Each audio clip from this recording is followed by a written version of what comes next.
দেওয়ারা এই মুভিটা দুদিন হলো রিলিজ করেছে।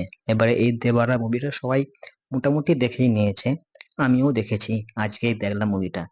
এবারে দেওয়ারা মুভি নিয়ে কিছু কথা বলবো। মানে দেওয়ারা মুভিতে অনেকগুলো ক্যারেক্টার দেখলাম। এবারে এই ক্যারেক্টার গুলোর মধ্যে যেই ক্যারেক্টারটা সব থেকে মানে সফল ক্যারেক্টার হয়ে বেরিয়ে আসছে সেটা কে? আমার পয়েন্টার ভিউ, ঠিক আছে, আমার মানে বক্তব্য এটা, যে আমি যেই ক্যারেক্টারটার নাম করব সেটা পুরোপুরি আমার পয়েন্টার ভিউ থেকে আমি বলছি, ঠিক আছে। এবারে আমার মনে হয়েছে সাইফ আলী খান একদম সফল ক্যারেক্টার হয়ে বেরিয়ে আসছে। সাইফ আলী খানের ক্যারেক্টারটা খুব সুন্দর করা হয়েছে, খুব সুন্দর করে পোর্ট্রেট করা হয়েছে। শুধু সাইফ আলী খান নয়, এনটিআর তো হিরো, তাই না? ওর তো ওর ক্যারেক্টারটা তো খুবই সুন্দর, কিন্তু ভিলেন হিসাবে সাইফ আলী খানকে খুব সুন্দরভাবে দেখানো হয়েছে, খুব সুন্দর করে প্রেজেন্ট করা হয়েছে।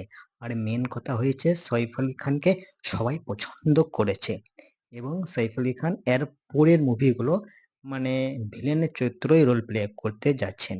সেটা আমার মনে হয়েছে, হতেও পারে ভিলেনের চরিত্র রোল প্লে করছে বা হিরো চরিত্র রোল প্লে করছে। যেমন ববি দল অ্যানিমেল থেকে ভিলেনের রোল প্লে করলো, এবারে আরেকটা মুভি আসছে সাউথে, সেখানে ভিলেনের রোল প্লে করছে। তাহলে এটা হতেও পারে যে সাইফ আলী খান এরপরে ভিলেনের রোল প্লে করবে।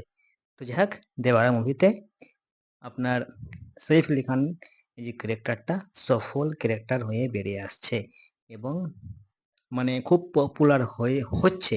সাইফ আলী খানের ক্যারেক্টারটা খুব পপুলার হচ্ছে আমাদের মধ্যে। তো যাই হোক, ভিডিওটা এই অবধি ছিল। তো চলুন আজকের মতো ভিডিও এখানেই শেষ করছি, তো বাই।